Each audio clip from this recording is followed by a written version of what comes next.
Well, hello friends. Our reading today is Daniel chapters 4 to 6. Now in chapter number 4, we have the humbling of Nebuchadnezzar. And he recognized that God was the one true God. The God of Israel was the only God.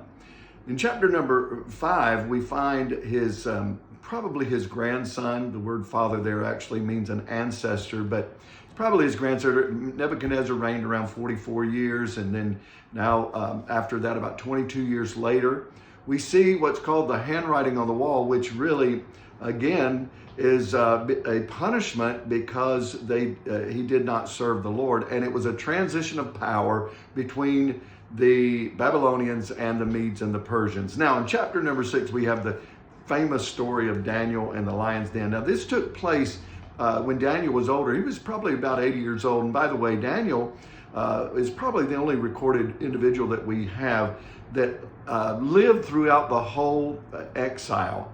And so here we find when he's an older man and the Medes and the Persians are ruling, and he has still got a high position in the government.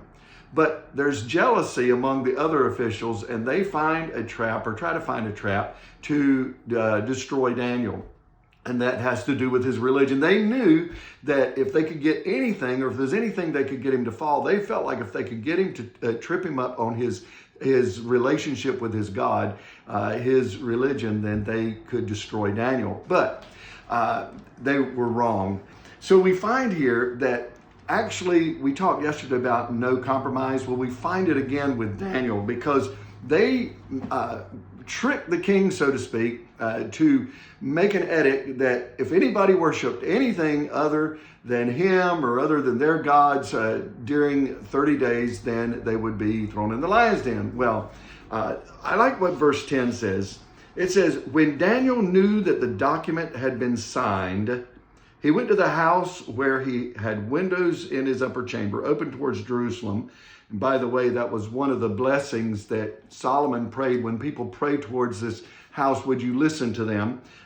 He got down on his knees 3 times a day and prayed and gave thanks before his God as he had done previously. So in other words, it was the habit of Daniel to pray 3 times a day. So Daniel, he could have thought, he said, well, you know what? I could just do this so nobody will see it. But no, Daniel did not compromise, and he prayed. And we know the rest of the story, that God delivered him from the lion's mouth. So friends, I want to say, let's not compromise. Let's stay true to God. God bless you. Have a wonderful day. See you tomorrow.